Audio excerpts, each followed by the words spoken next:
Welcome to Looking at the Markets. Today we'll be featuring a very special guest, Dr. Marty Nemko. Dr. Nemko wrote the seminal article, America's Most Overrated Product, Higher Education, which has triggered a national debate on its value. He holds a PhD in educational evaluation from UC Berkeley and subsequently taught in its graduate school. He is the author of over 3,000 articles and 9 books, including the all-in-one college guide. He's been a consultant to 15 college presidents. So, Marty, why do you think that higher education is America's most overrated product? I like the word overrated rather than bad or good. We tend to deify it. We tend to think that it is hallowed. It is our national treasure, and for some people it is. If you're a lover of learning, intrinsically motivated, especially interested in an academic life, there's no better place to learn. And if you really do love the idea of the liberal arts education and really can squeeze out as much benefit as you can from it, terrific. But ever more people are going to college because it is seen as the thing to do. You're seen as a second-class citizen. For that large group of people, the actual data on how much you grow and how employable you'll be is scarily poor. At the same time as the cost of college continues to rise well beyond inflation, and ever more of the quote financial aid is loan, not grant, and those loans have to be paid back. The higher education lobby has ensured that student loans are virtually the only loan that cannot be discharged with bankruptcy, no matter what. If a person has graduated from high school in the bottom 40% of their class, should they even bother applying to a four-year college? What do you think? I'm assuming you picked out that number because you read the statistic that I had cited from the U.S. Department of Education. If you graduated in the bottom 40% of your high school class, your odds of graduating, even if you're given 8.5 years, that's 8.5 years of tuition, 8.5 years of lost income because you're not working, are 1 in 4. So the risk is enormous, especially relative to the opportunity cost. If you weren't good in high school, the chances are you're going to be worse in college. So the chances are that your career and your life and your development as a human being is much more likely to be abetted through some non-academic experience after high school. That could be an apprenticeship. It could be working at the elbow of a successful and ethical entrepreneur. It could be joining the military, but it's very unlikely for that optimal choice to be going for more education in an academic setting. I completely agree with you on that one. Now, how has the publish or perish culture impacted the quality of higher education, especially for the students? I don't think the public realizes, and this is going to it's going to, at least on its face, going to lower my credibility. But the more prestigious the university, the less likely you are to receive quality teaching. And I'll explain why. Universities gain their reputation, their prestige, not through the quality of their education and the quality of learning that accrues, but the quantity of research and quality of research that comes out. And the skills to be a great researcher are, and this is a fancy word, orthogonal. They're the opposite very often of what it takes to be a good undergraduate teacher. So at the Harvards and the Stanfords and the MITs and the Princetons and the Yales, hiring of professors is done almost exclusively based on their research productivity and potential thereof, and to bring in the research dollars. Those people are brilliant at understanding the cutting edge and most esoteric parts of their field. That is a skill set and an interest that is extraordinarily different from what it takes to teach an average undergraduate introduction to biology or whatever. And so the more prestigious the university, the worse the instruction is likely to be. And that's why the promotion and tenure criteria are inimical to good undergraduate education. And that's why you're ending up getting better instruction in general, on average, of course, there's exceptions, by attending a community college than at Harvard, although that seems absurd on its face. But it makes sense Yeah, the way you've explained it makes perfect sense. What are, in response to that, what are two-year colleges and trade schools doing right that four-year colleges ought to be doing? Well, that's actually what I've just said, which is that at a community college, hiring is the opposite. They don't have a research mission. Their prestige or their value is defined by how much value added they provide to their students. So, in general, and again, I want to stress there's always exceptions, but hiring at the community college is primarily done based on how well people teach. And so that's from an undergraduate's perspective, it's very wise. Now, if God forbid I had stage 4 cancer, I really love the idea that the best and brightest professors are researching that at Harvard and Yale and Stanford. But here we're talking about from the consumer's perspective, from the undergraduate's perspective. And the community colleges do it right. They're much more student-centered than research-centered. Why do you think the myth, and I do mean myth, that four-year college graduates will earn an extra $1 million in their lifetime persist? Why does this myth continue to be accepted among the populace? Because it's two things. First of all, the trumpeters of that meme, that statistic, are both biased. It's obvious that the universities' PR departments trumpet that statistic, and because it serves them. But also, perhaps less obvious, journalists who promulgate it are the success stories of that. They are able to get a job as a journalist, which is a very sought after, fun career, and they all have college degrees. So it would create too much cognitive dissonance for them to question too deeply the validity of that statistic. But if we really look more dispassionately at the statistic, there are two reasons why that $1 million more over your lifetime statistic is completely misleading. First of all, the pool of students who go to four-year colleges, which, by the way, it's a misnomer to call them four-year colleges because only 59% graduate, even if given 6 years. But that pool of students who go to a four-year college are much brighter, more motivated, and have better family connections than the pool of non-college bound students.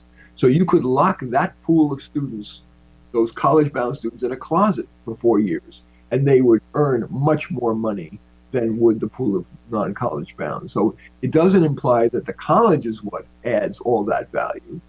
It is that they are better, they're brighter, more motivated, and more persistent, and better family connections. The other thing is that statistic is retrospective. Yes, in 1970, when those statistics first came out, only 40% of high school graduates went to college. And so that degree was something unusual and therefore commanded higher salaries over one's lifetime. Now we send 70% of all high school graduates to college at the same time as there's a tremendous amount of automating and offshoring of jobs. So that result, that college degree today is far more likely in the future to not result in $8 million more income. And we don't even subtract out what the cost of that 4 or 6 or 8 years of college is, which at a brand name private college, the sticker price is well over $250,000 itself. Is there a certain irony in someone having a PhD as you do, and yet being such a well-known critic of higher education? Is there an irony there, or does it just make you even more qualified to be a critic? Good question. Certainly, if I knew then, before I started for my PhD, what I know now, I would not have gone for my PhD at all. I have, in fact, I have a radio program on a national public radio station in San Francisco, and I've renounced my PhD on the air because it really was a testimony to my desire for sizzle rather than steak. Even in that PhD program at Berkeley, I constantly was asking myself, why do I need to know the material in 6 5-unit graduate level statistics courses when my degree is in educational evaluation?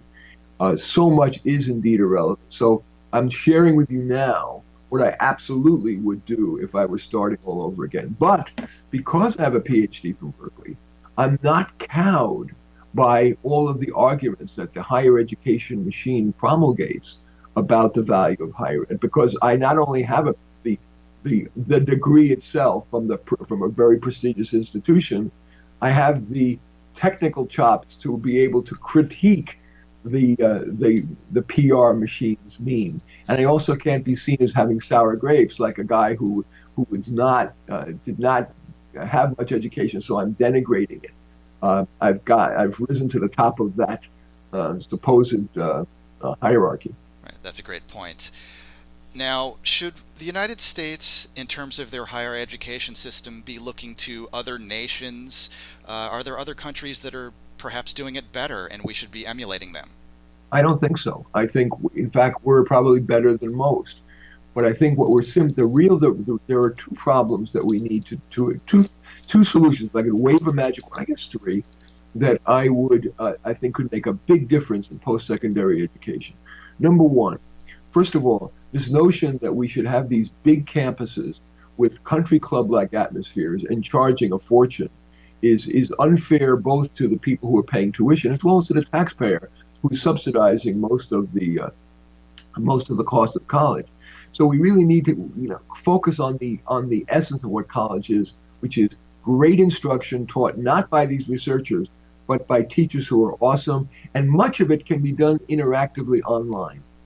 Really good, immersive, simulation-centric, interactive courses taught by premier, transformative instructors online could be cheaper and better. So we need to change who's teaching, we need to scale back the sizes of campuses, and we need to have far fewer students going to college because the opportunity cost for them of what they could have been learning had they been in an apprenticeship program or at the elbow of an entrepreneur or in the military is enormous, instead of having that enormous debt and tremendous assault to their self-esteem when they usually do not graduate. So we should be probably sending only a half of the students that we currently send to a college to college. That's fascinating to me because we've had United States presidents recently promote the idea that more of our youths should be attending four-year universities, and it sounds like you're saying the opposite. So let's get to the bottom line, if we may. In terms of return on investment... I want to comment about that. Yeah, sure. It's President Obama who did that, and that the largest reason for that is not their desire for academic value, for learning, for career preparation, but really colleges have become basically liberal. And I am not some conservative. I'm a moderate. I really have some very liberal views and some very conservative views.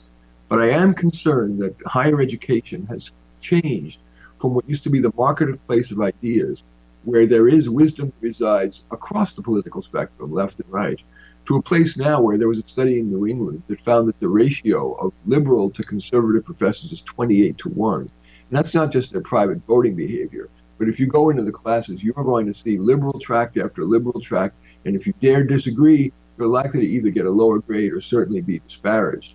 And so President Obama knows that sending more kids to college is going to get more Democratic voters on the back end. And so that's why I'm very concerned about that message. Now, you wanted to get to the bottom line. Ask me the question. Sure, absolutely. In terms of return on investment, would it be accurate to call higher education in the United States, as it is now, a ripoff or a scam? Way too strong. Absolutely not. It's too strong. It depends on the student. For the right student, it is absolutely the right thing. For the kid who is mature enough to handle being away from parents' watchful eye, and not, as so often when kids are off to college for the first time, they abuse drugs, unprotected sex, they're lazy, the dropout rate is terrible, they don't go to courses, go to classes, etc.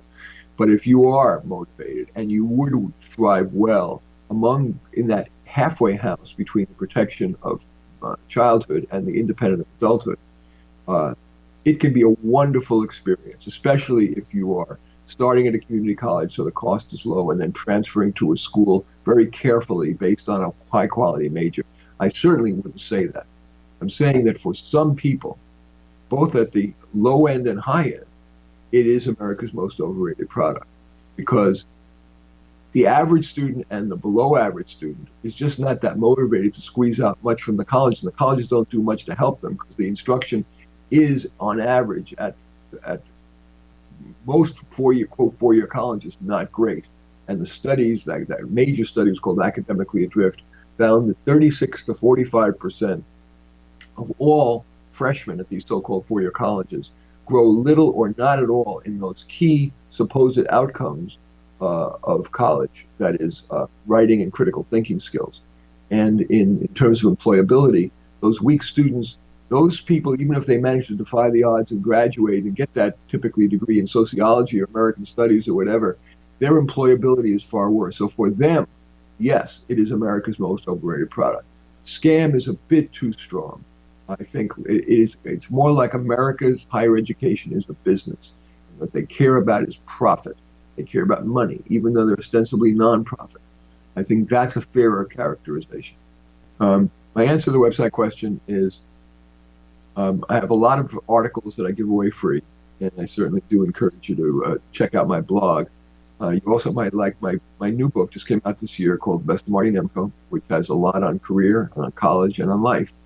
And also, I still do, and I love doing, private counseling of people who are smart and driven, but are unhappy about what's happened to them in school and are looking for a new option, career or training-wise. You can email me, and I don't have room to see everybody who wants to see me, but I will either see you myself or refer you to an appropriate colleague. My email address is mnemko, that's MNEMKO, at Comcast.net. All right, and that will be in the description as well.